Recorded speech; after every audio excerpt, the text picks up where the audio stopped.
కార్యకర్తలకు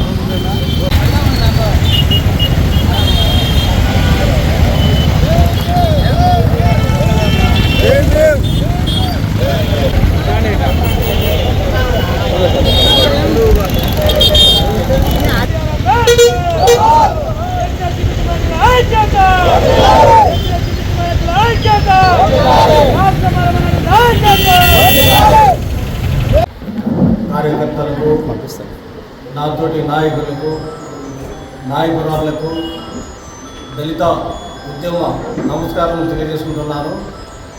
ఈరోజు ఈ యొక్క మీటింగ్ తీర్మానాలు రాష్ట్ర అధ్యక్షుడు రాష్ట్ర గౌరవ అధ్యక్షుడు ఆ తీర్మానాల గురించి చెప్పినాడు.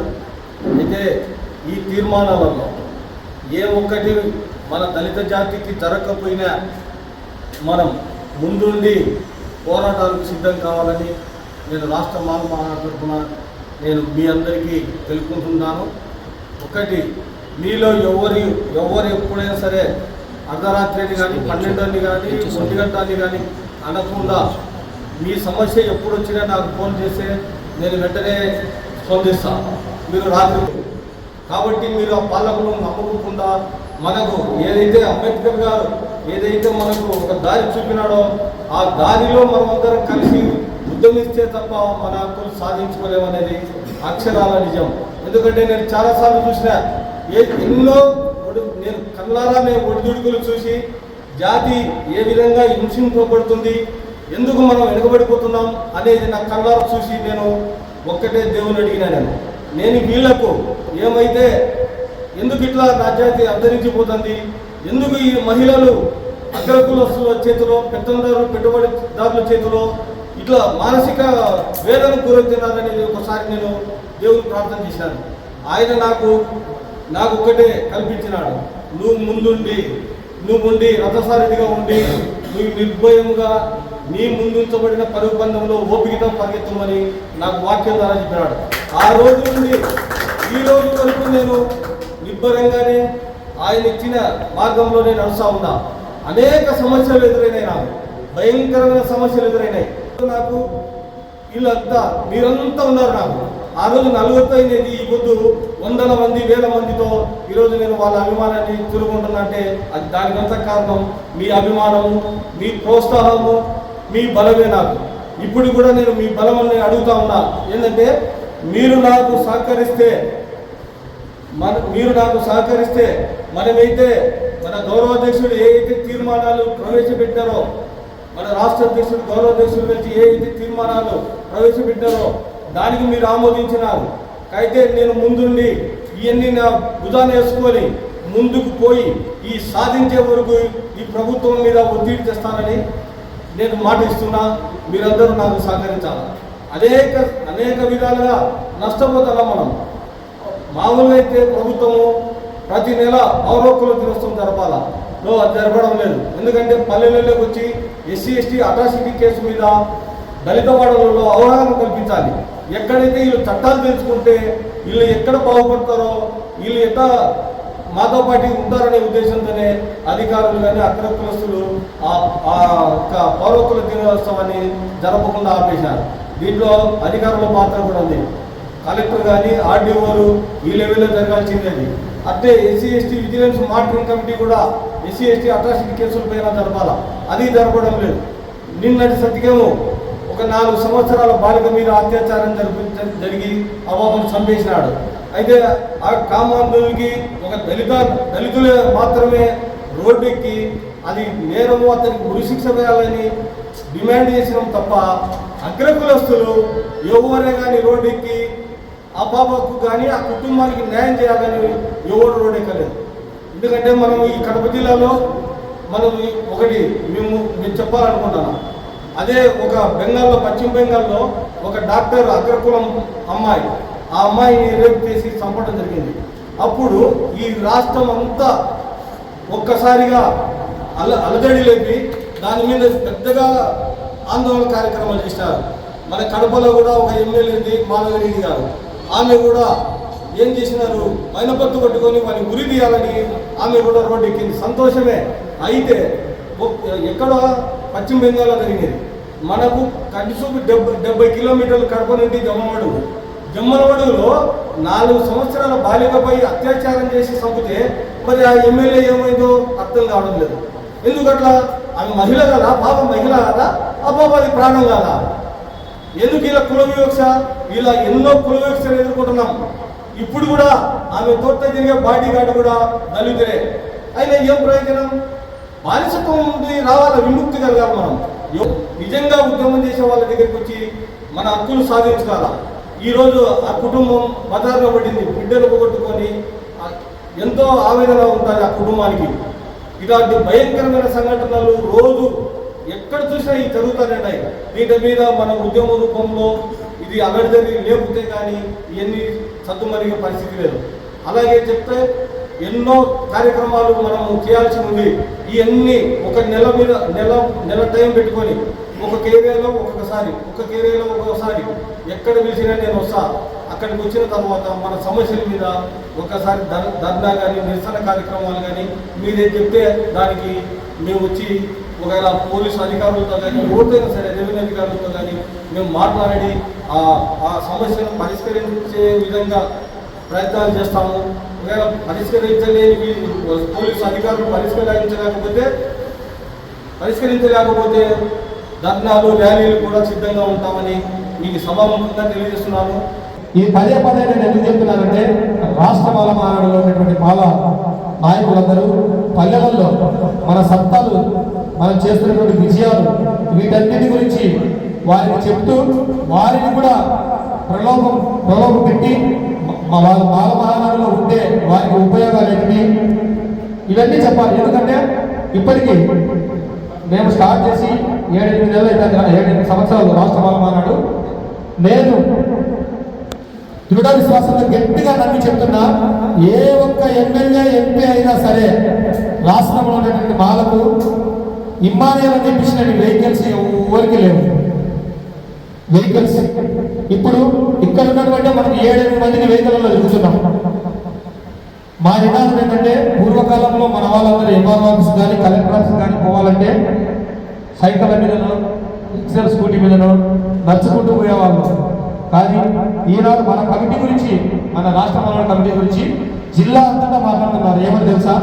రాష్ట్ర మాల మహానాడు చాలా బలంగా ఉంది. వాళ్ళ కమిటీలో ప్రతి ఒక్కరు కారులో తిరిగే వాళ్ళే.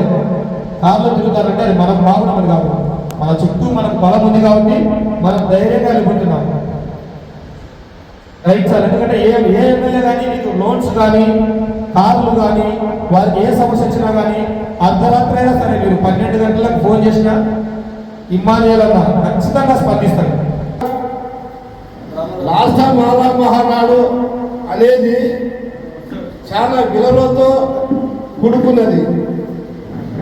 మన అధ్యక్షుల వారు ఆనాడు వ్యవస్థాపక ఈ యొక్క మాలలకు అనేకమైనటువంటి సమస్యలతో సతమతతో ఉంటే మాల జాతిని ఏ విధంగా నేను ముందుకు తీసుకెళ్ళాలి అనే ఒక ఉద్దేశంతో ఆయన 2020లో ఈ యొక్క రాష్ట్ర మాల మహానాడు స్థాపించి అంచెలంచెలకు ఎదిగి ఎన్నో ఒడిదుడుకులు ఎదుర్కొంటూ సామాజిక మన వల్లే ఆయనకు సపోర్టు వెన్నుపోటు పుడుతున్నా కానీ ఎదుటి ఇంతవరకు తీసుకొచ్చాడు. కనుక ఆయనకు రాష్ట్ర మాల మహానాడు వ్యవస్థాపక అధ్యక్షుడికి ప్రత్యేక ధన్యవాదాలు తెలుసుకున్నాను సార్. నా పేరు సుబ్బపల్లి మురళీ ప్రసాద్. రాష్ట్ర మాల మహానాడు రామోజీ వర్గంలో రాష్ట్ర గౌరవ అధ్యక్షుడిగా నేను పనిచేస్తూ ఉంటున్నాను. వరకు కేవలం ఎస్సీ ఎస్టీ మైనార్టీ బడుగు బలహీనతలపైనే మరి పెత్తందారులు అయితేనేమి బూత్వారులు అయితేనే ప్రతి ఒక్కరూ హింసలకు గురి చేస్తూ ఉంటున్నారు. చిన్నపిల్లలను మొదలుకొని పెద్దల వరకు మరి అత్యాచారాలు చేస్తూ ఉంటున్నారు. ఇక్కడ పెట్టే ముఖ్య ఉద్దేశం ఏమంటే కార్యకర్త సమావేశం. మనకి ఏదైనా సమస్య వచ్చినప్పుడు కానీ ఏమైనా కానీ మేము ఉన్నామని మీకు మద్దతుగా మేము ఉంటాం. మీ సమస్య ఏదైనా కానీ వచ్చినప్పుడు మాకు కానీ ఇక్కడ రాష్ట్ర నాయకులు జాతీయ నాయకులు ఎవరికైనా కానీ మీ సమస్య విషయం చెప్తే దాన్ని బట్టి మేము పై అధికారులు కానీ ఎలా పోవాలా ఏం చేయాలనేది మేము దానికి సొల్యూషన్ చెప్తాము.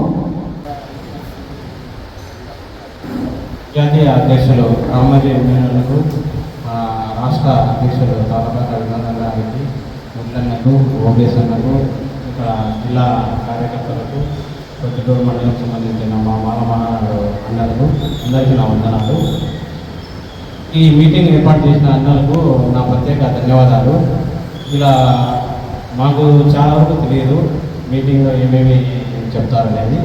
అన్న సూచన ప్రకారం మేము విని తద్వారా మేము అన్న వర్గంలో పాల్గొంటామని ఈ మీటింగ్ ద్వారా తెలియజేస్తాను.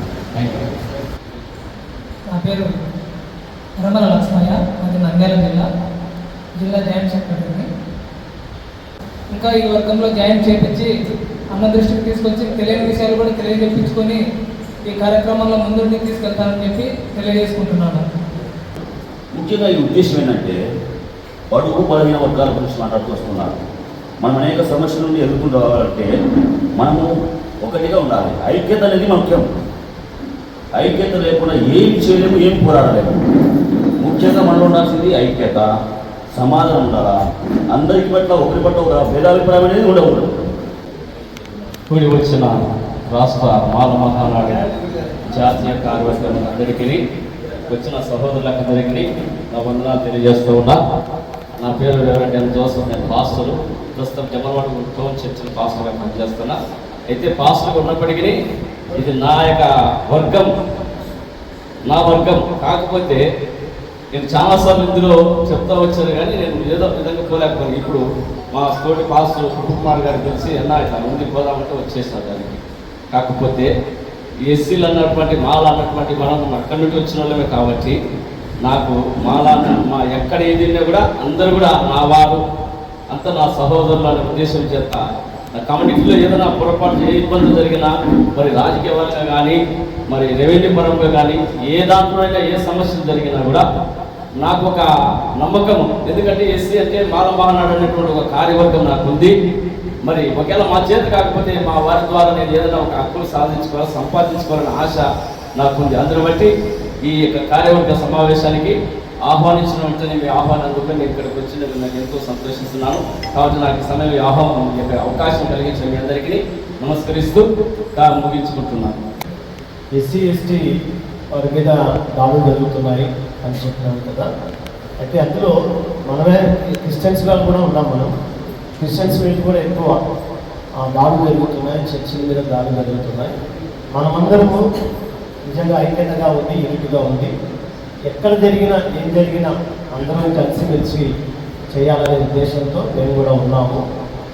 సభను అలంకరించే పెద్దలందరికీ నా వందనాలండి. నాదైతే జమలవాడు, నా పేరు విజయ్ కుమార్. నేనైతే అన్న చేసే కార్యక్రమంలో ప్రతి ఒక్క కార్యక్రమానికి నేను హాజరవుతూనే ఉన్నాను. ఏమంటే ఇప్పుడు మన బడుగు బలహీన వర్గాల మీద జరుగుతున్న దాడుల గురించి అయితే నేను చాలా ఖండించుతున్నానండి. దాని మీద పోరాడాలని పురుగుగా వచ్చి అన్నతో ఎదుర్కొంచుతున్నాను, ప్రతి దాంట్లో ఎదుర్కొంచుతున్నాను. నాకు కూడా కొన్ని సాయం చేసినాడు అన్నగారు. రాష్ట్ర మాల మహానాడు రామోజీ వర్గంలో నేను పనిచేస్తున్నాను. గత 2 ఏళ్ళ నుంచి ఎక్కడికి రమ్మంటే అక్కడికి వెళ్తూ మా స్థాయిశక్తుల సహకారం అందిస్తూ ముందుకు వెళ్తున్నాము. నా పేరు ఎస్ అరుణ్ కుమార్, రాయలసీమ ప్రధాన కార్యదర్శి, జేపీ. ధైర్యంతో ఆయనతో చేయడానికి మేము సిద్ధంగా ఉన్నాము. ఏ సమస్యలను పోరాటానికి సిద్ధంగా ఉన్నాము. చేసినాము. ఎవరికి ఏది మనకు అవసరమో వాళ్ళకి అది చేయాలా, అందరూ బాగుండాలా అనే లక్ష్యంతో మేము కూడా రావాలని వచ్చినాం. కడప జిల్లా అంటే మీరున్న తర్వాతనే మేము ఉంటాము. మేము రాష్ట్ర నాయకులు, మేము ఉన్నా లేకపోయినా ఇబ్బంది ఏం లేదు. మీరు ఖచ్చితంగా ఉండాలి. ఇప్పుడు నుంచైనా మీరు తెలుసుకోండి, ఖచ్చితంగా రావాలి. అందరికీ చేయండి అని తెలుసుకోవాలి. అది మన దృఢ విశ్వాసం మనం ఉండాలి. ఒక మానమానాల్లో వచ్చినాక ఒకప్పుడు నేనైతే పోలీసులు అన్నీ ఒక ఏదైనా భయం, వాళ్ళ దగ్గర పోయి మాట్లాడాలని భయం, ఒక పూకోవాలని స్టేషన్ పోవాలనే భయం. అట్లా వ్యక్తిని మానమానాల్లో చేరినప్పటికీ బలం వచ్చేసింది. మనం యాడికి పోయినా, ఏ అధికారికి పోయినా అడిగినా కుర్చీలో కూర్చునే బలం మనకు వచ్చింది, ధైర్యం మనకు వచ్చింది. అది ఎందుకు అలా వచ్చిందంటే రాష్ట్ర మానమానాల్లో కమిటీలో ఉన్నాం కాబట్టి ఆ బలం వచ్చింది. ఆ బలం